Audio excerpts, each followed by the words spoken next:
우리 서로 인사하시면서 사랑하고 축복합니다. 한 해 새 마음과 새 결심으로 사십시오라고.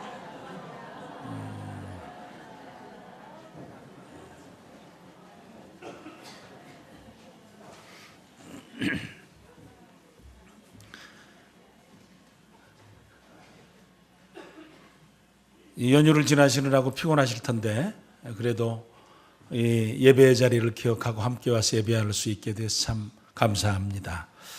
잘들 지내셨죠? 네, 잘들 지내시던가요? 그렇죠.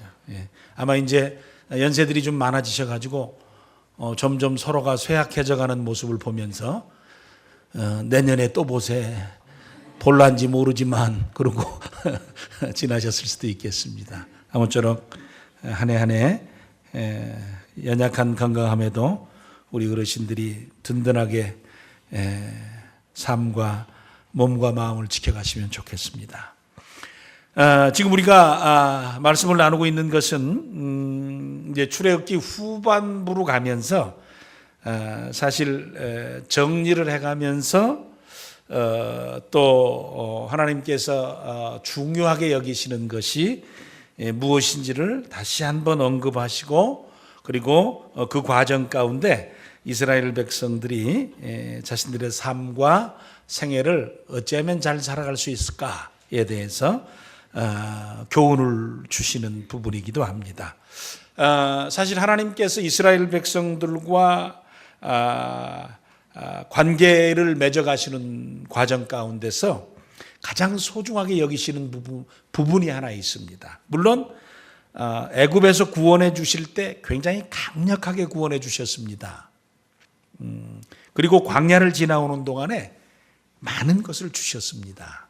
먹을 것도 주시고 마실 것도 주시고 그다음에 심지어는 너무 고기 먹고 싶다고 하니까 메추라기 때도 보내주시기도 하시는 다양한 방법으로 도와주셨습니다. 그런데 그 모든 것보다 가장 소중하게 여기시는 것이 하나 있었습니다. 그래서 그때는 그냥 이렇게 그 일을 하시지 않고 굉장히 엄중하게 너희들 몸을 깨끗하게 씻어라. 그리고 3일 동안 준비해라.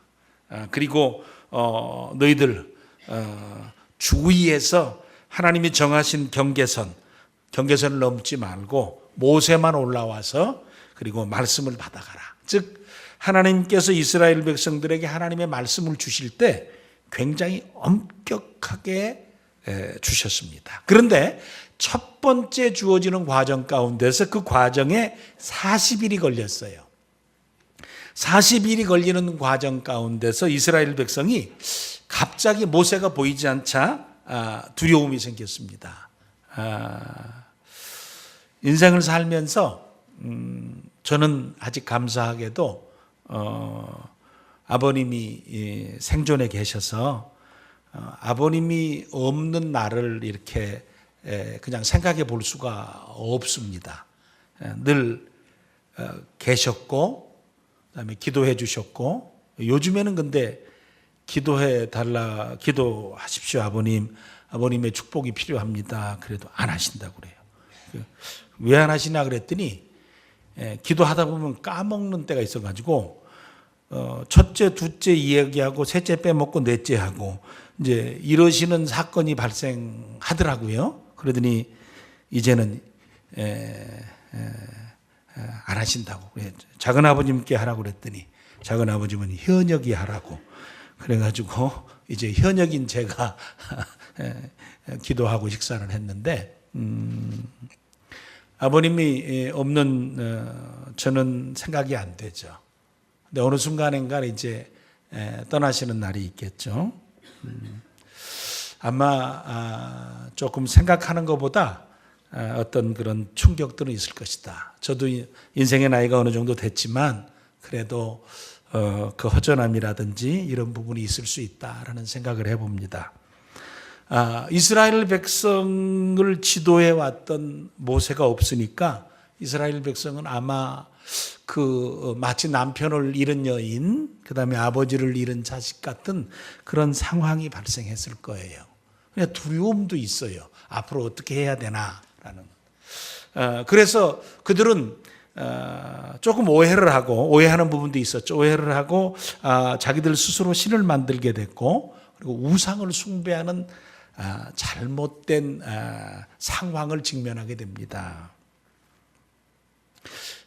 이스라엘 백성의 오해는 하나님의 현존하심이 자기들의 눈에 보여지지 않으면, 즉 대리자를 통해서라도 자기들의 눈에 보여지지 않으면 함께 하심에 대해서 못 느낀 거예요. 근데 우리가 다 그렇지 않죠. 예. 가족끼리 멀리 떨어져 삽니다. 가족끼리 멀리 떨어져 살아도 늘 함께 살아 있습니까? 아니면 전혀 무관심하게 삽니까? 그렇죠. 그냥 이렇게 생각나고, 또 어떤 때는 좋은 걸 보거나, 그 다음에 이렇게 좋아하는 것을 보거나 그러면 그냥 생각나고 같이 있는 것 같이 느껴지죠. 함께 산다고 여러분 같이 있다고 생각됩니까? 그렇죠. 가까이 하기엔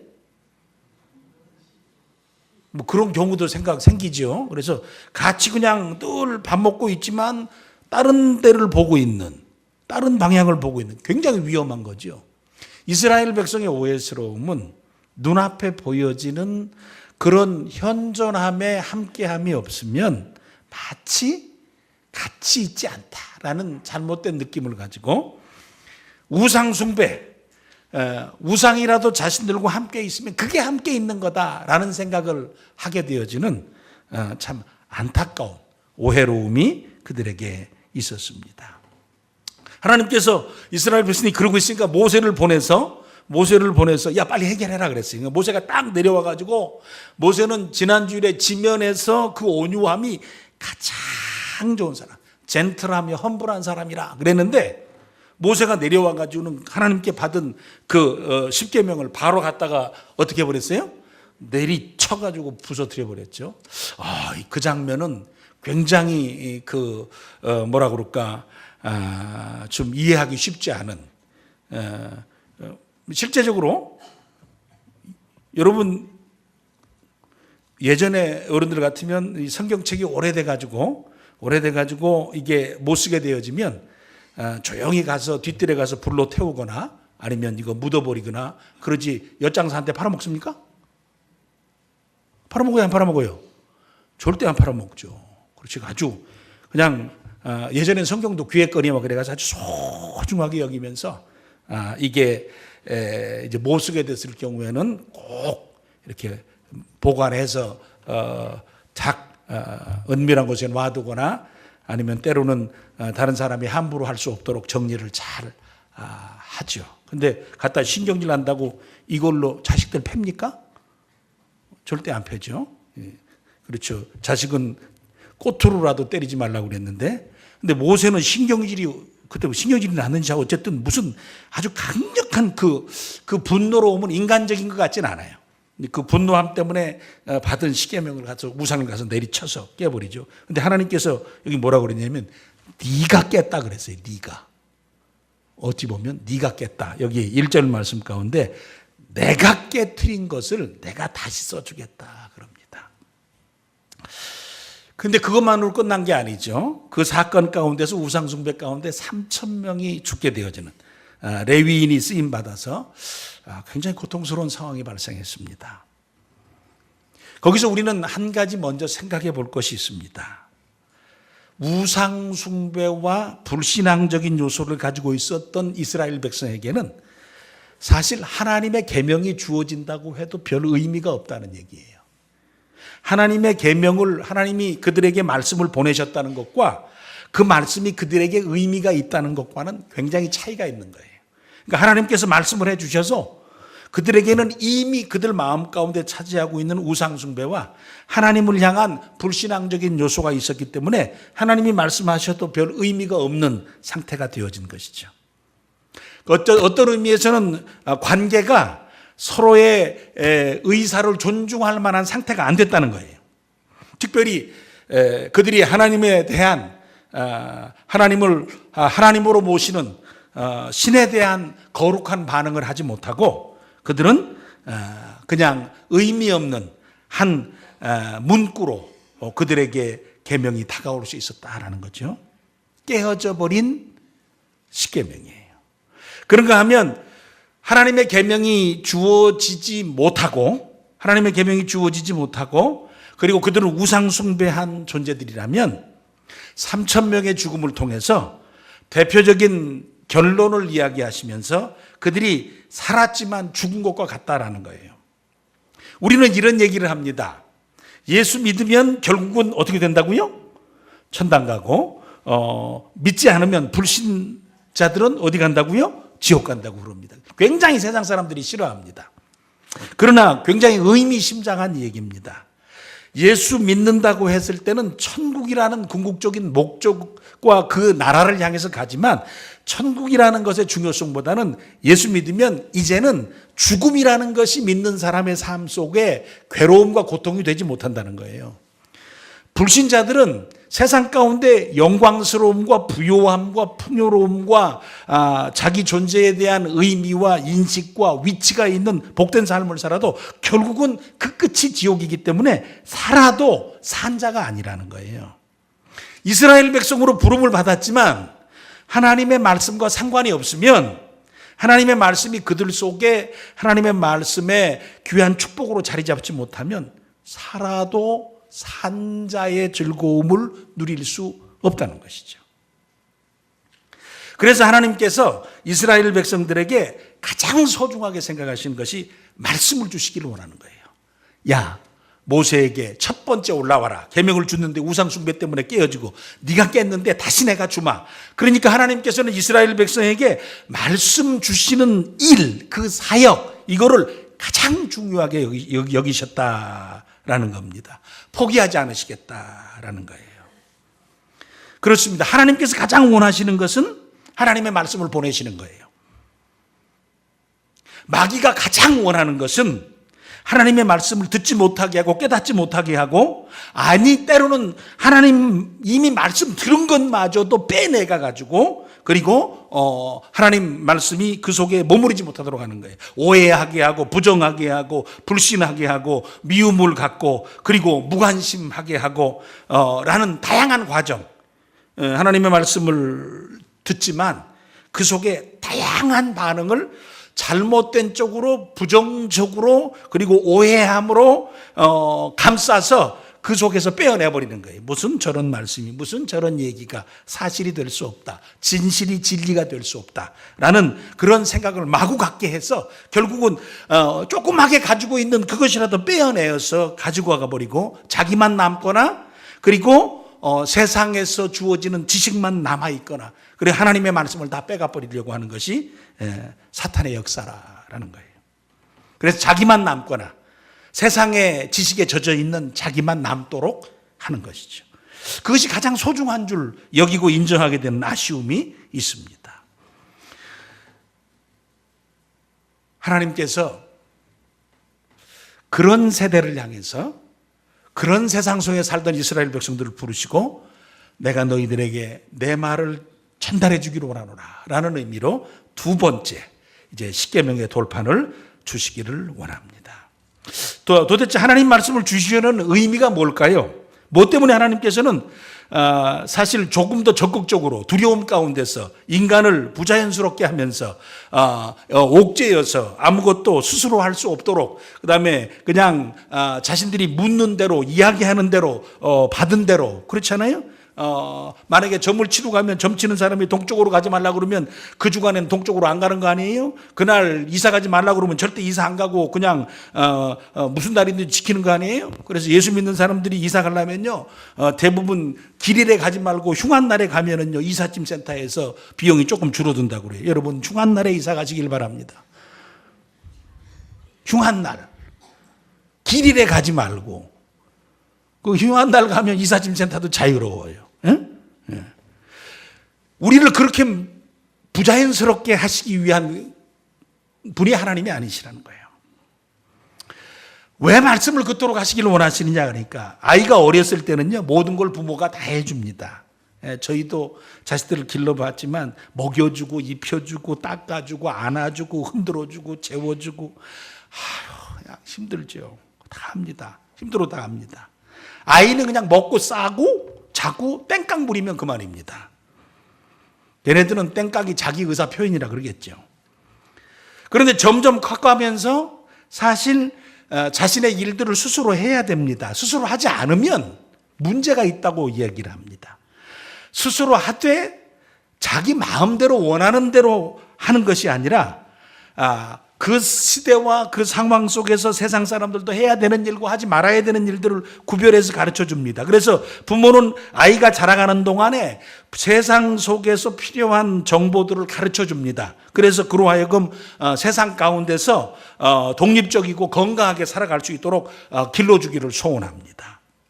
때로는 싫어도 해야 되는 일을 가르쳐 줍니다. 하나님께서 이스라엘 백성들이 세상 가운데 하나님의 백성으로 살아가는 동안에 매 순간 그들을 로봇처럼 움직이시기를 원하지 아니하시고 그들이 하나님의 말씀을 가진 자로서 인격체로 스스로 깨닫고 이해하고 느끼고 결단해서 자신들의 삶을 살아가야 했기 때문에 인격적인, 즉 지정의가 온전하게 작동이 된 사람으로 인격적으로 자신의 삶을 세상 속에서 살아가기 위해서는 하나님이 주시는 말씀의 지도하심과 말씀의 인도하심이 꼭 필요했다라는 거예요. 안 그러면 자기만 남으니까. 안 그러면 이스라엘 백성이 할 수 있는 것은 우상숭배와 불신앙적인 요소밖에 없으니까. 이스라엘 백성이 하나님의 말씀에 축복을 받지 못하면 그들은 그냥 또 우상숭배할 수밖에 없어요. 왜? 자신이 가진 것이 그거밖에 없기 때문에. 그래서 하나님께서 이스라엘 백성들에게 말씀을 보내주세요.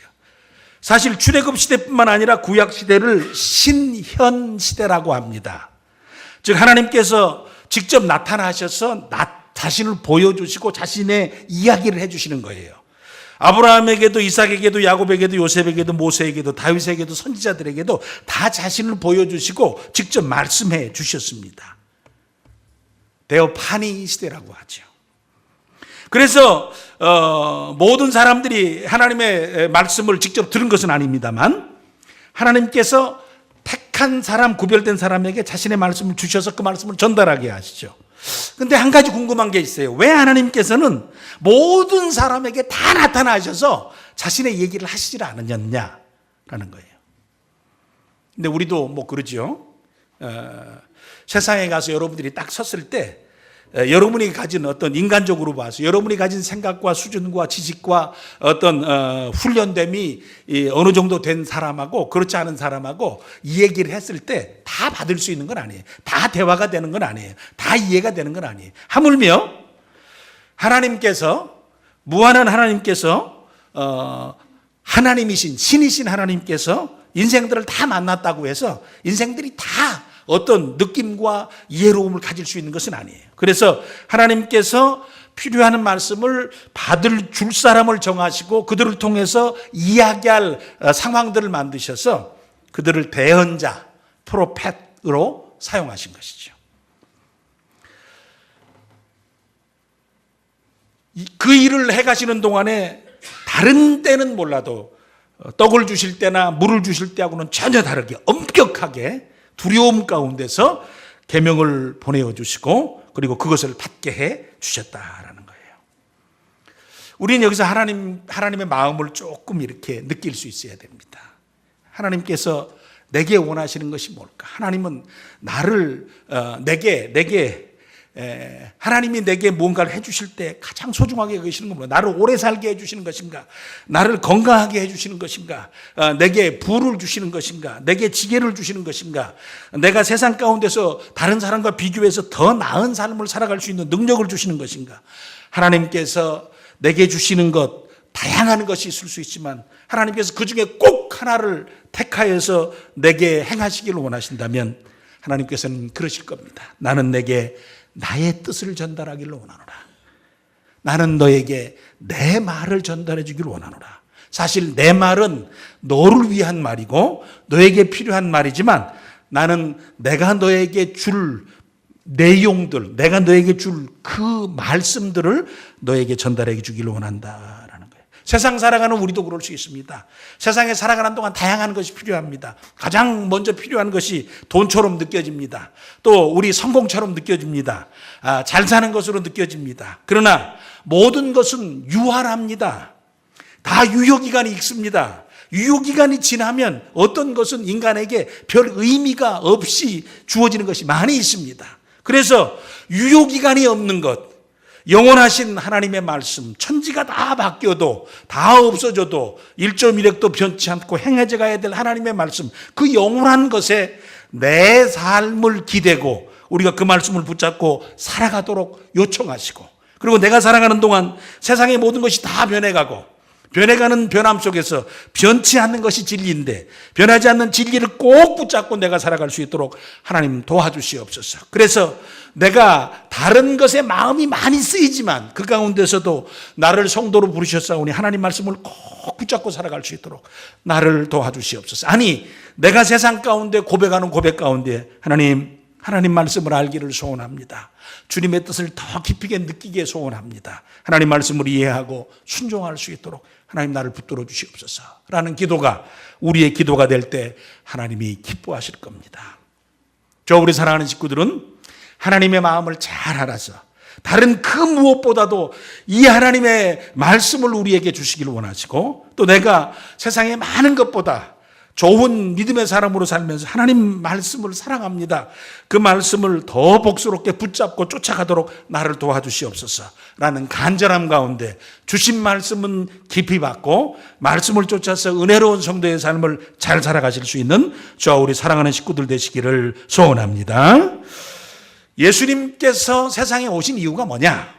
그건 주관적인 입장에서 내가 세상에 온 것이란 이것 때문에 오셨다라고 예수님이 하신 말씀이 있습니다. 그러나 객관적으로 예수님께 세상에 오신 이유가 뭐냐라는 객관화시켜서 이야기한 하나님의 그 설명이 있습니다. 히브리서 1장 1절에 보면 히브리서를 딱 시작하면서 그 사실을 우리에게 알려줍니다. 히브리서 1장 1절에 뭐라고 얘기했냐면, 옛적의 선지자들을 통하여 여러 부분과 여러 모양으로 우리 조상들에게 말씀하신 하나님이, 그 다음에 같이 읽습니다. 시작. 이 모든 날 마지막에 아들을 통하여 우리에게 말씀하셨으니. 예전에 구약에는 선지자들을 통해서 말씀하셨다면 신약에는 직접 누구를 통해서 말씀하셨다고요? 예수님을 통해서 말씀하셨다고요. 그래서 예수님을 세상에 보내어 주셔서 직접 세상 사람을 향해서 말씀하게 하셨다라는 겁니다. 왜 그러면 그렇게 하셨을까요? 도대체 하나님의 말씀인 성경은 왜 그렇게 중요합니까? 다윗이 하나님의 말씀의 중요성에 대해서 이렇게 얘기했습니다. 좀 길지만 같이 한번 읽어보겠습니다. 시편 19편 7절에서 11절입니다. 시작.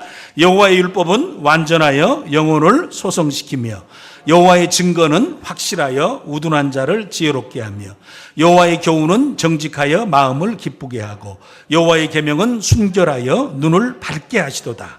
여호와를 경외하는 도는 정결하여 영혼까지 이르고 여호와의 법도 진실하여 다 의로우니 금곧 많은 순금보다 더 사모할 것이며 꿀과 송이꿀보다 더 달도다. 또 주의 종이 이것으로 경고를 받고 이것을 지킴으로 상이 크니이다. 아멘. 여호와의 율법은 다른 것보다 우리의 영혼을 소생시켜 주는 거예요. 하나님께서 우리를 지으실 때 영혼과 몸으로 지으셨는데 우리의 몸은 밥을 먹으면 즐겁습니다. 여러분, 이번 설 지나면서 맛있는 거 많이 잡수셨죠? 지금 얼굴을 보시면 이 거울 앞에 또 다른 내가 보이시죠? 많이 잡수셔가지고 통통하니 살이 오른. 맛있는 거 먹으면 즐거워요, 안 즐거워요? 안 즐거운 분은 살아도 산 게 아닙니다. 먹으면 즐거워야 돼요.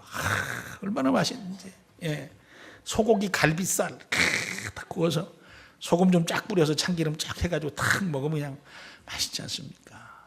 근데 우리 영혼은 소고기를 아무리 먹여도 영혼이 해피하지가 않습니다. 우리의 마음이 즐거워지질 않아요. 우리의 영혼은 무엇을 먹어야 되냐면 하나님의 말씀을 먹어야 됩니다. 그래서 여기에 하나님의 말씀이 우리의 영혼을 소생시키시며 하나님의 증거가 확실해서 우리를 지혜롭게 한다라고 했어요. 사실 세상에 가장 지혜로운 사람은 누구였죠? 솔로몬이었죠. 그 지혜를 누가 주셨죠? 하나님이 주셨습니다. 그러니까 하나님의 말씀을 읽을 때 사람은 지혜롭게 살 수가 있습니다. 우리의 마음을 진정 기쁘게 해 주신다 하십니다. 우리의 눈이 밝아진다라고 하십니다. 그래서 우리는 금보다도 더 소중하게 여기고 꿀보다도 더 달게 생각해야 된다라는 거예요. 그 과정 가운데 나중에 말씀 때문에 하나님께 받을 상급이 우리에게 크다라고 얘기를 하십니다. 다윗은 하나님의 말씀 없이는, 성도는, 하나님의 백성은 세워질 수도 살아갈 수도 또 상급을 받을 수도 지혜로울 수도 없습니다. 그러니까 그 말씀이 내게 가장 소중합니다라는 거죠. 뿐만 아니라 이스라엘 백성들의 성공과 실패, 이스라엘 백성들의 멸망, 이것은 정치적인 문제가 아니었어요. 경제적인 문제도 아니었고요. 군사적이나 외교적인 문제도 아니었습니다.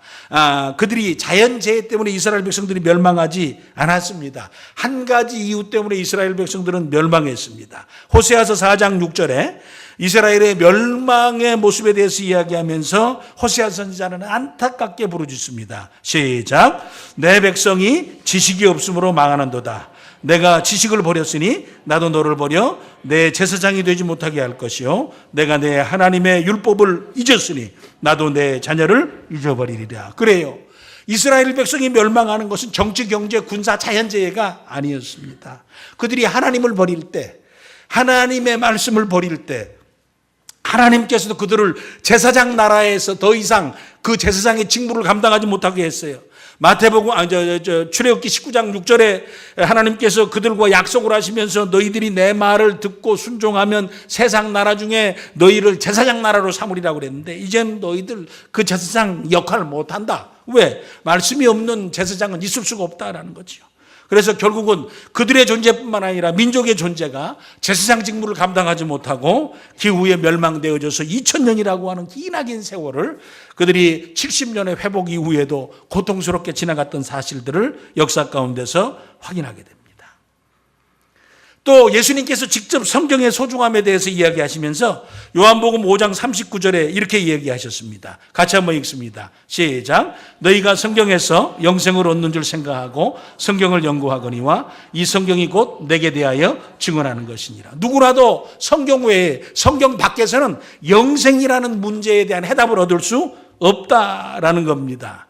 또 왜냐하면 영생은 예수님께서 주시는 것이고 예수님을 만났을 때 주어지는 것이고 예수님을 만나는 과정 가운데서 소망스럽게 회복되어지는 것인데 하나님의 말씀을 듣지 아니하고 그 말씀을 찾지 아니하면 영생의 길을 발견하지 못하고 예수님을 만나지 못하기 때문에 너희가 왜 하나님께서 주신 말씀을 가지고 있으면서도 나를 알지 못하고 깨닫지 못하고 만나지 못하느냐, 바리새인들을 향해서 참 안타깝게 이야기하기도 하셨습니다. 뿐만 아니라 이 세상 나라에 사는 성도들이 하나님 나라의 백성으로 살아갈 수 있고 결국 이 세상의 나라가 하나님 나라가 된다는 의미가 무엇인지를 이사야 선지자가 설명했는데 이사야서 11장 9절에 이렇게 이 방법을 통해서 된다라고 했습니다. 같이 한번 읽습니다. 시작. 내 거룩한 산 모든 곳에서 해됨도 없고 상함도 없을 것이니 이는 물이 바다를 덮음같이 여호와를 아는 지식이 세상에 충만할 것임이니라. 한 사람이 하나님 나라 되는 것도 하나님의 말씀의 통치하심과 충분한 말씀의 다스림 가운데 하나님 나라가 되고 이 세상과 시대가 하나님 나라로 바뀌어져 갈 때도 하나님을 아는 지식이 물이 바다를 덮음같이 덮어질 때에 가능하다라고 이야기합니다. 그러니까 내가 예수 믿고 살아도 하나님의 말씀이 내게 통치력과 하나님의 말씀의 영향력이 내 가운데 살아있지 못하면 나는 믿음으로 사는 것처럼 보여지지만 하나님 나라의 온전함을 경험할 수 없는 것이죠. 하나님의 다스림과 통치하심이 없으면 그것은 하나님 나라가 아닌 것이에요. 그래서 이사야 선지자가 물이 바다를 덮음같이 여호와를 아는 지식이 덮어질 때 궁극적으로 하나님 나라가 완성되어진다. 그래서 이 독사굴에 어린아이가 손을 놓고 사자와 어린 양이 함께 뛰어놀고 풀을 먹으며 이사야서 11장에 나타난 하나님 나라의 그런 소망적인 희망적인 그림을 이야기할 때 그게 어떻게 이루어지느냐 그러니까 여호와의 말씀, 여호와라는 지식이 세상 가운데 충만하게 되어질 때 그렇게 되어진다라고 이 얘기를 해 주었습니다.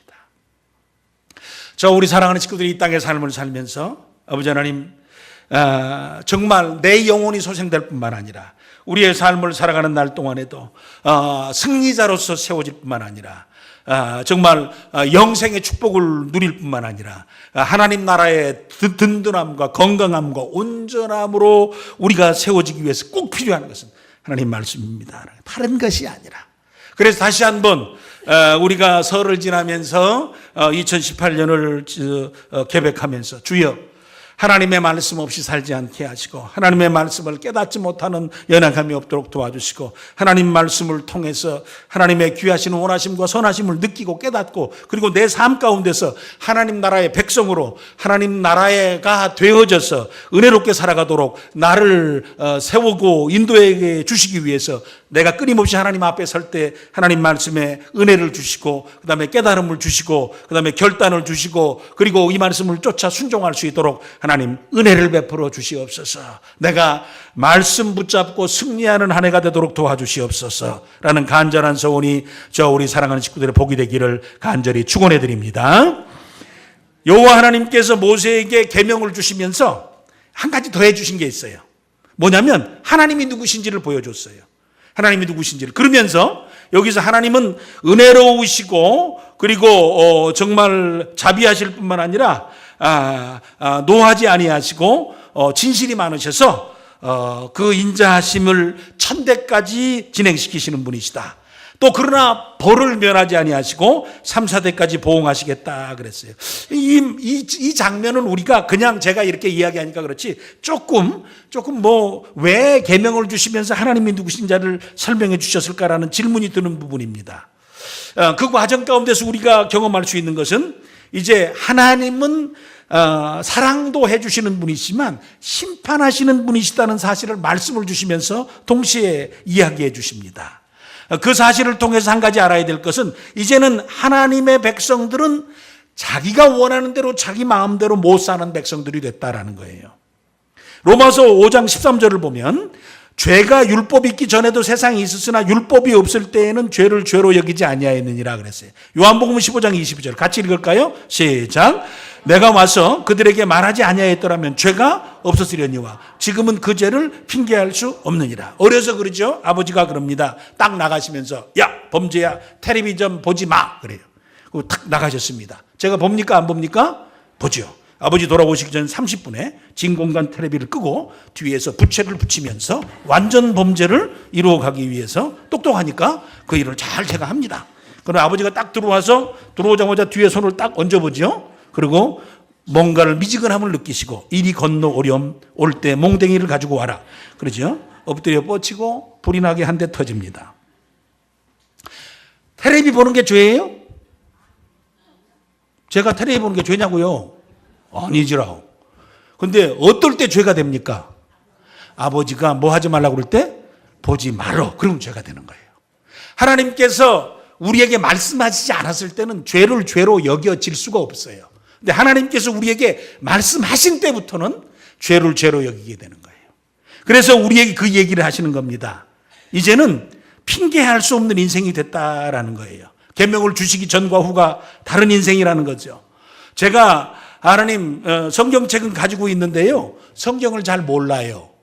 그래서 몰라서 그랬습니다. 그러냐? 예, 몰라서 그랬는데 내가 이미 너에게 알도록 편안하게 알도록 이 성경책 한 권을 주었는데 너는 그거 보지도 않았냐? 그러니까 예, 바빠서 못 봤습니다. 변명할 수 없다는 거예요. 그리고 나서 이러는 거예요. 하나님 그런데요. 그게 도대체 그 의미가 있었습니까? 저는 몰랐네요. 이게 그때 왜 내가 그런 줄 몰랐을까요? 변명할 수 없게 됐다라는 거예요. 하나님께서 우리에게 66권의 성경 말씀을 하나님 말씀으로 주신 이후에는 우리에게는 변명하기 위해서 다른 이유를 댈 수 없다라는 겁니다.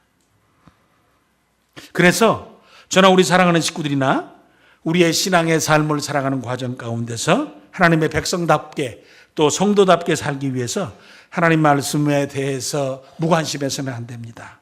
성실하게 읽고 꼼꼼하게 생각하고 그 뜻이 무엇인지 생각하고 때로는 성경 말씀의 행간을 읽으면서 그 하나님의 풍부한 은혜가 내게 주어지기를 열망하며 또 하나님이 원하시는 것이 무엇일까?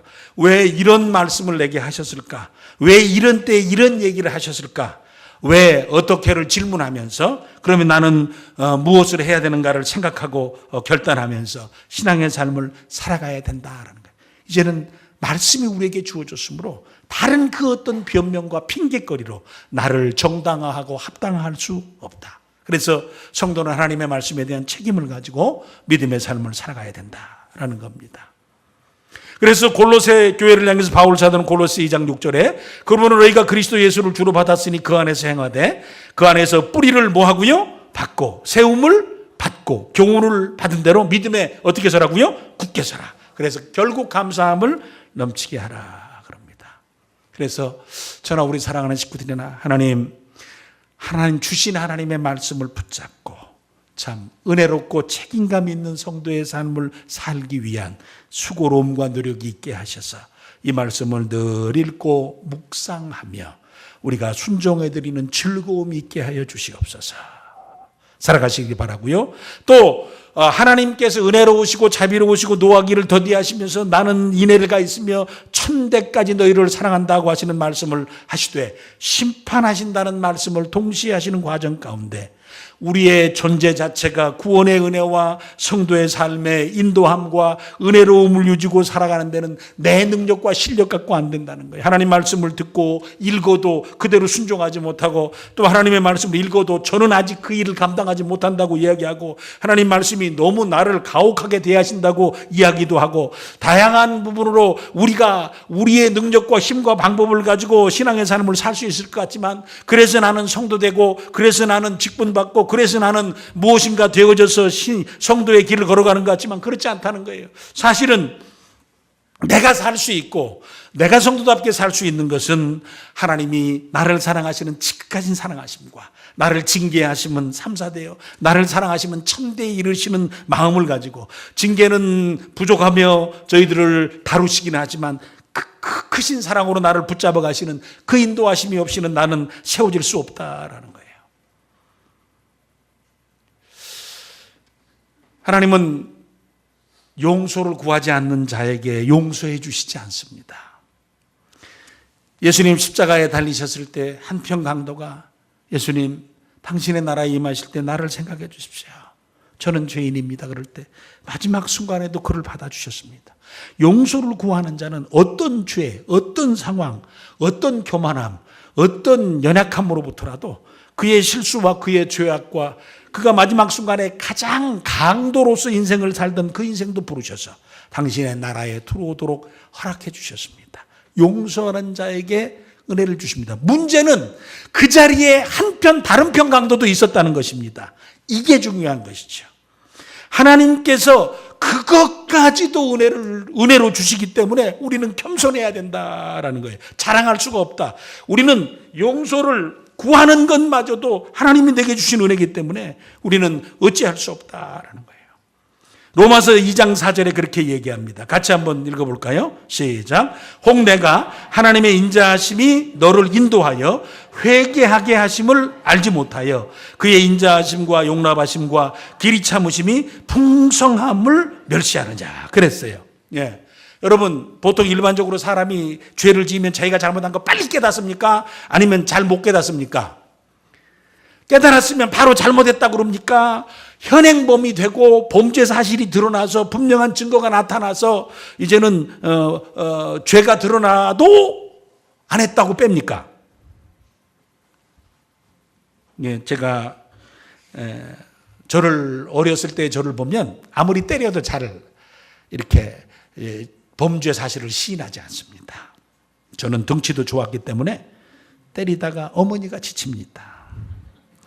나중에 엄마가 불쌍해서 잘못했다고 그럽니다. 자, 이제 이제 그만 때리고 상처 입지 마시라고. 근데 나중에 좀 크면요. 크면 자기 자신을 볼 줄 알고 자기 자신을 이해할 줄 알고 그렇게 되어지면 누가 뭐라고 그러지 않아도 그 마음 가운데 조금 부드러움이 생기고 그런 때도 있습니다. 그럼에도 불구하고 다윗 같은 하나님의 마음에 드는 사람도 자기가 정말 짓지 못할 죄를 짓고도 다른 사람 또 죽이는 일을 합니다. 나단 선지자가 가서 당신이 왜 남의 품에 있는 딸 같은 양을 훔쳐다가 먹었습니까? 그러니까 다윗의 판결은 그 사람 죽여야 된다고 그랬어요.